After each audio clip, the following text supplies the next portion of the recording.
Hello dear welcome back to our channel greetings for travel. ఈ vlog ఎందుకు చేయాలనుకుంటున్నామంటే ఒక ప్రాముఖ్యమైన చరిత్ర కలిగిన ప్లేస్ అండ్ అలాగే ఇది 1400 సెంచరీ నుంచి 1686 సెంచరీలో ఒక సూపర్ స్టోరీ అలాగే ఒక హిస్టరీ క్రియేట్ చేసిందనమాట ఆ లొకేషన్. అలాగే ఈ గ్యాప్లో చాలా యుద్ధాలు అండ్ ఒకరి తర్వాత ఒకరు ఆక్రమించుకోవటాలు ఇలా అయితే చాలా జరిగాయి. ఎందుకు ఆ లొకేషన్ ఏంటి అనుకుంటున్నారా? అది కర్ణాటకలోనే అతి ముఖ్యమైన లొకేషన్, అదే బీదర్ అనమాట. సో ఈ బీదర్ అనేది చాలా చారిత్రాత్మకమైనది అండ్ పురాతనమైన నగరం అని చెప్పాలి. అండ్ ఇది ఎంతో ఘనత చరిత్ర కలిగిందనమాట.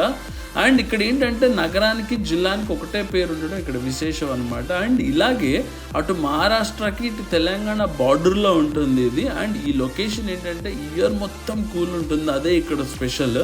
అండ్ ఇప్పుడు తెలంగాణకి బీదర్కు ఉన్న బార్డర్ చెక్ పోస్ట్ నుంచి హార్డ్లీ 9 కిలోమీటర్స్లోనే బీదర్ ఉంటుందన్నమాట. సూపర్ కదా.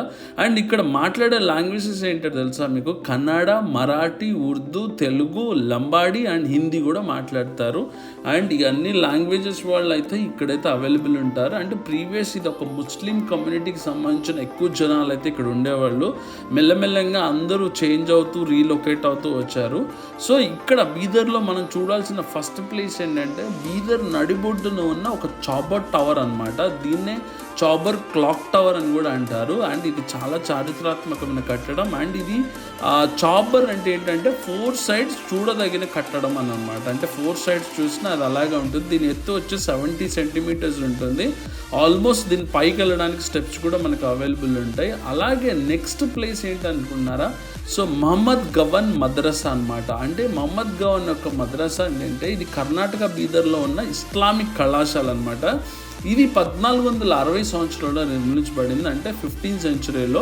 అలాగే చివరిలో సుల్తానేట్ యొక్క ప్రధాన మంత్రిచే దీన్ని అయితే స్టార్ట్ చేశారు, అంటే అక్కడైతే స్థాపించబడింది. సో మహమ్మద్ తన సొంత డబ్బులతో మద్రాసాను నిర్మించినట్లు కొంత హిస్టరీ అయితే మనకు చెప్తుంది. సో ఇది ఏంటంటే రెసిడెన్షియల్ విశ్వవిద్యాలయం అనమాట. అలాగే బీదర్లో ముఖ్యంగా చూడాల్సిన ప్లేస్ ఏంటి అని అంటే అది బ్రాహ్మణుల కాలం నాటి కోట, దాన్ని బీదర్ ఫోర్ట్ అని కూడా అంటారు. అవుట్ వ్యూ చూసారా ఎలా ఉందో, పిక్చర్ లేచిపోతుంది అనమాట.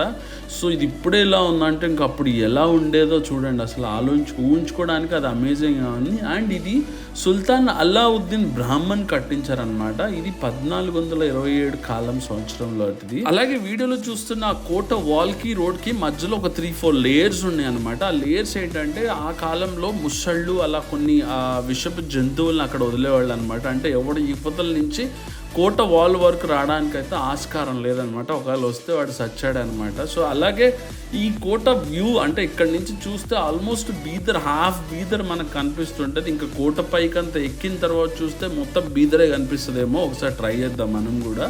సో అలాగే ఈ 1427 కాలంలో ఆల్మోస్ట్ 30 నిర్మాణాలు అయితే జరిగాయి. ఇందులో భారీ రుజువులు, కోటలు, కందకాలు, అలాగే కలర్ఫుల్ రాజ్భవనాలు, మ్యూజియంలు ఇలా చాలా ఉన్నాయి, ఒకటి కాదు. సో అప్పుడు ప్లానింగ్స్ నాకు తెలిసి వాళ్ళ ఆలోచన వేరే అనుకుంటా నాకు తెలిసి. ఎందుకంటే రోడ్కి కోట వాల్కి పెట్టిన లేయర్స్ కానీ, అలాగే కోట ఎంట్రీకి సంబంధించిన 3 ద్వారాలు ఉన్నాయి దీనికి మెయిన్గా. ఆ 3 ద్వారాలు దాటి రావాలి ఎవరైనా రావాలి అనుకుంటే. సో అలాంటి తెలివితేటలతో పోలిస్తే ఇప్పుడు ఏదో మనం తెలివిగా విరవిగిపోతాం తప్ప అప్పుడు వాళ్ళతో పోలిస్తే అంత తుస్సే అనమాట. అలాగే పాతకోట స్థానంలో కొత్త కోటతో పాటు మద్రాసులు, మసీదులు, మహల్లు, రాజభవనాలు, తోటలు మళ్ళా నిర్మించబడ్డాయి అనమాట. సో బీదర్లో చరిత్ర చెప్పుకోదగ్గ వ్యక్తి ఎవరు అని అంటే ఆయన 1466లో ప్రధానమంత్రిగా పనిచేసిన మహమ్మద్ గవాన్ అనమాట. సో నా ఫ్రెండ్స్ మేమైతేనేమో ఈ కోట మేమే కట్టామేమో అనేసి అలాగే అన్నీ మేమే ఊహించేసుకుని చెప్పేసుకుంటున్నాం అనమాట. అక్కడ అది ఉండేదేమో, ఇక్కడ ఇది ఉండేదేమో అని. సో అలా అయితే మేము మంచిగా ఎంజాయ్ చేసినాం అనమాట. సో ఎనీవేస్ ఇది మొదటి అమ్మచ్చ 1422 నుంచి 1486 పాలనలో బీదర్ మహమ్మద్ సామ్రాజ్యపు రాజధాని అయింది. అండ్ ఈ ప్రదేశం చాలా స్ట్రాంగ్ అండ్ చిన్నదైన ఈ కోట ఉందని 1322 సంవత్సరంలో జరిగిన మొదటి ముస్లిం దండయాత్రకు సంబంధించిన రాజకుమారుడు ఉలా ఖాన్ ద్వారా తుగ్లక్ సమాజానికి కిందకు వచ్చేంత వరకు ఆధారాలు ఎవ్వరికి దొరకలేదు. సో ఇది 1322లోనే ఇది బయటపడింది అనమాట. ఇక్కడ ఒక కోర్టు ఉంది, సో ఇక్కడ ఒకటి అది ఉంది, సో XYZ అనేసి. సో దాని ముందు వరకు ఎవరికి తెలియదు. అండ్ ఇది బహుమాన సామ్రాజ్యం స్థిరపడ్డాక 1347 బీదర్ సుల్తాన్ అల్లావుద్దీన్ బహుమాన్ పాలనలోకి అయితే వచ్చింది ఇది.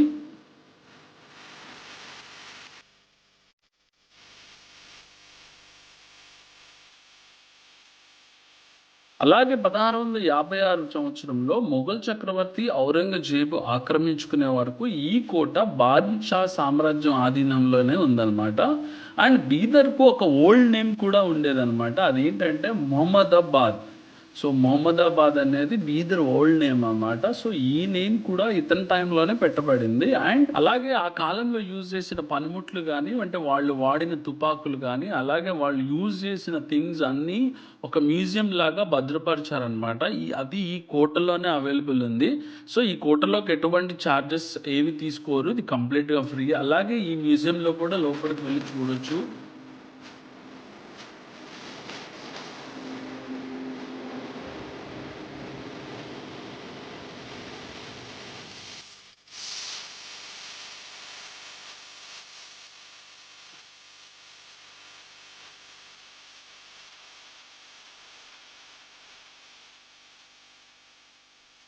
అలాగే 1427 బహమాన్ రాజవంశపు సుల్తాన్ అయిన సుల్తాన్ అల్లావుద్దీన్ బహమాన్ తన రాజధానిని గుల్బర్గా నుండి బీదర్కి అయితే తరలించారు. సో ఈ కోటను మరిన్ని మహమ్మదీయ నిర్మాణాల్లో ఆయన ఉన్నప్పుడే నిర్మించాడు అనమాట. అలాగే సామ్రాజ్యంలోకి 1619 నుంచి 20లలో చేర్చబడిన 1657లో మొఘల్ రాజ ప్రాతినిధ్యం కిందకు వచ్చి 1686 నాటికి మొఘల్ సామ్రాజ్యంలోకి భాగమైందనమాట. సో ఇలా అనేక మంది రాజుల చేతులు మారిన ఈ కోట చివరికి ఏమైందంటే నిజాం పాలనలో కొనసాగిందని చెప్పొచ్చు. సో ఈ విధంగా బహుమాన రాజులు గుల్బర్గా నుండి 1347 1427 మధ్య కాలంలో 1424 నుండి రాజ్యం సమిప్తి చెందే వరకు బీదర్ నుండి పరిపాలన అయితే సాగించారు. ఆ పైన సామ్రాజ్యం ఏమైందంటే 5 ముక్కలైందనమాట. అదేంటంటే బీజాపూర్, గోల్కొండ, అహ్మద్నగర్, బీదర్, బెరార్ ఇలా 5 ప్రాంతాలుగా అయితే విడిపోయింది.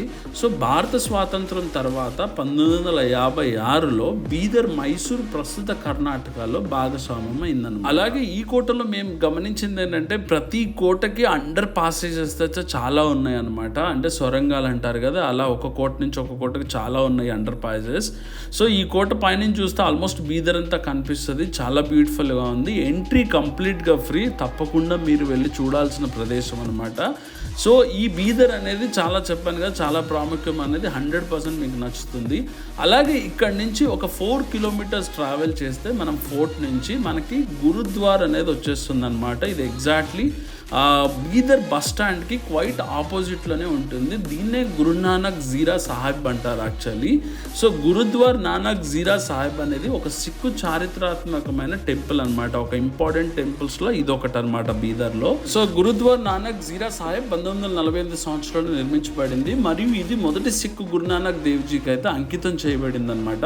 సో గురుద్వార్ అనేది ఒక చక్కని లోయలో అయితే స్థాపించబడింది. 3 వైపులు లెటరెడ్ కొండలతో చుట్టుముట్టినట్టు ఉంటుంది అనమాట. చాలా లోయలాగా ఉంటుంది, చాలా బ్యూటిఫుల్గా ఉంటుంది. సో ఇందులో చాలా దర్బార్ సాహిబ్, దివాన్ హాల్ మరియు లంగర్ హాల్, సుఖాన్సన్ గదిలో సిక్కులు పవిత్ర గ్రంథమైన గురు గ్రంథ్ సాహిబ్ కూడా ఇక్కడే ఉంచబడింది అనమాట. అలాగే ఈ గురుద్వార్కు ఉన్న పెద్ద హిస్టరీ ఏంటంటే గురునానక్ దేవ్జీ తన శిష్యుడైన మల్దాన్తో కలిసి 1512 క్రీస్తు శకం సంవత్సరంలో తన 2వ ఉదాస సమయంలో బీదర్ని అయితే ప్లేస్ని సందర్శించారు. అతను ఆ ప్రదేశాన్ని సందర్శించినప్పుడు గురునానక్ గ్రామ శివారుల్లో కొండ దిగునైతే కూర్చున్నారనమాట. అక్కడ గురు సాహెబ్ గురించి తెలుసుకున్న జనాలు అక్కడ ఆయనను గుమ్ముకూడారు. సో నీటి కొరత ఉందని చెప్పి ఆ స్వామీజీతో వాళ్ళు వేరుకున్నారనమాట. సో దాన్ని ఆయన నీరు చూస్తే అవి చాలా ఉప్పుగా ఉన్నాయన్నమాట. సో అవి ఎందుకు తాగడానికి పని చేయట్లేదు. ఆ కష్టాలు తెలుసుకున్న గురునానక్ ఒక రాయిని తాకి దానిని తన పాదంతో చుట్టినట్లు అంటే చేశారనమాట. దాంతో ప్రజలు ఆశ్చర్యపోయారు. అక్కడ ఏంటంటే ప్యూర్ వాటర్ అయితే వచ్చినాయి. ఆ నీటిని ఇప్పటికి కూడా భద్రపరచారంట. గత 500 సంవత్సరాలుగా బీదర్ ప్రజలకు ఇప్పటికీ సేవలు అందిస్తుంది అనమాట. సో ఈ గురుద్వార్ నానక్ జీరా అంటే ఏంటంటే నీటి బుగ్గ అని అర్థం అనమాట. సో అలా ఇది అందమైన గురుద్వార్గా ఈ బుగ్గకు దగ్గరగా నిర్మించబడింది. సో గైజ్ ఇలా బీదర్ టూర్ అయితే మనం దిగ్విజయంగా కంప్లీట్ చేసుకున్నాం. హైదరాబాద్ నుంచి బీదర్ వెళ్ళాలనుకునే వాళ్ళు జహీరాబాద్ నుంచి రైట్ టర్న్ తీసుకోవాలి. ఓవరాల్గా 142 కిలోమీటర్స్ వస్తుంది. Hardly 2 to 2.5 hours travel time పడుతుంది. సో ఈ ఇన్ఫర్మేషన్ మీకు నచ్చినట్లయితే ప్లీజ్ లైక్ అండ్ సబ్స్క్రైబ్. అలాగే ఏదైనా ఇన్ఫర్మేషన్ కావాలనుకుంటే కూడా కామెంట్ చేయండి. Thank you for watching.